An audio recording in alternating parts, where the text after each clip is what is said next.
Boche gold and diamonds. Buy now pay later. Dalit യുവതിയെ ബലാത്സംഗം ചെയ്ത കേസിൽ പാലക്കാട് നഗരസഭയിലെ കോൺഗ്രസ് കൗൺസിലർ പ്രശോഭിന്റെ മുൻകൂർ ജാമ്യാപേക്ഷ കോടതി തള്ളി.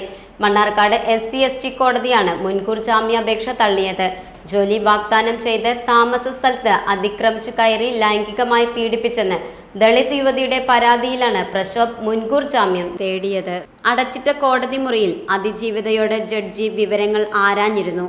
ഇന്നലെ ഇവരുടെ വൈദ്യപരിശോധനാ റിപ്പോർട്ടും കോടതിയിൽ ഹാജരാക്കി. ഇതെല്ലാം പരിഗണിച്ചാണ് മണ്ണാർക്കാട് SC/ST കോടതി ജഡ്ജി ജോമോൻ ജോൺ മുൻകൂർ ജാമ്യം നിഷേധിച്ചത്. ദളിത് യുവതിയെ പീഡിപ്പിച്ചെന്ന പരാതിയിൽ പ്രശോഭിനെതിരെ പാലക്കാട് ടൗൺ സൗത്ത് പോലീസാണ് കേസെടുത്തത്. പാലക്കാട് DYSPയുടെ നേതൃത്വത്തിൽ പ്രശോഭിന്റെ വീട്ടിൽ പോലീസ് പരിശോധന നടത്തി. പീഡനത്തിന് പുറമെ പട്ടികജാതി വിഭാഗങ്ങൾക്കെതിരെയുള്ള അതിക്രമം തടയൽ വകുപ്പും ചുമത്തിയിരുന്നു. സംഭവത്തിനു ശേഷം പ്രശോഭ് ഒളിവിലാണ്. പ്രശോഭിനെ ഉടൻ പിടികൂടണമെന്ന് BJP ആവശ്യപ്പെട്ടു. പബ്ലിക് പ്രോസിക്യൂട്ടർ രാജീവ് നടക്കാവിൽ അതിജീവിതയ്ക്കായി കോടതിയിൽ ഹാജരായി.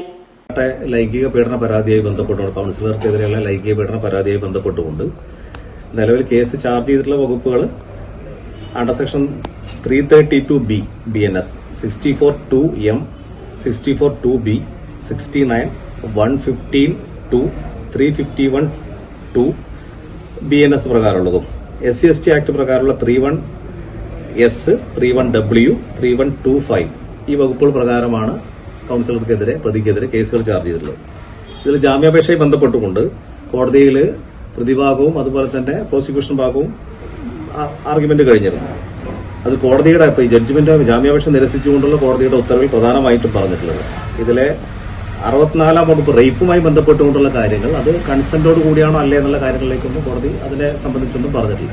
പ്രധാനമായിട്ടും ജാമ്യാപേക്ഷ നിരസിച്ചുകൊണ്ടുള്ള ഉത്തരവിൽ പറഞ്ഞിട്ടുള്ളത് സെക്ഷൻ 69 BNS പ്രകാരം, അതായത് ജോലി വാഗ്ദാനം ചെയ്ത് ലൈംഗിക പീഡനത്തിന് വിധേയമാക്കി എന്ന വകുപ്പ് ഈ കേസിൽ നിൽക്കും. പ്രിമാ ഫേസി ദർ ഇസ് എ കേസ് എന്ന ഫൈൻഡിങ്ങിലേക്കാണ് കോടതി എത്തിയിട്ടുള്ളത്. അതോടൊപ്പം തന്നെ 1.5 വർഷമായിട്ട് പ്രതിയും അതുപോലെ തന്നെ സർവൈവറും തമ്മിൽ അക്വൈന്റൻസ് പരിചയം ഉണ്ടായിരുന്നു. നീണ്ട നാളത്തെ പരിചയമുണ്ട്. അതുകൊണ്ട് തന്നെ സർവൈവറുടെ കാസ്റ്റിനെ സംബന്ധിച്ച് കൃത്യമായ ബോധ്യം പ്രതിക്കുണ്ട്.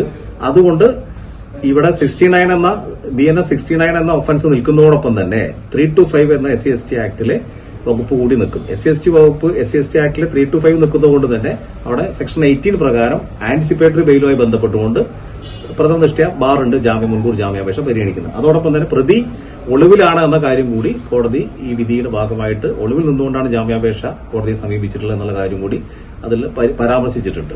അതുകൊണ്ട് തന്നെ ജാമ്യം നിഷേധിക്കുകയാണ് കോടതി. പ്രധാനപ്പെട്ട 2 കാരണങ്ങൾ സെക്ഷൻ 60.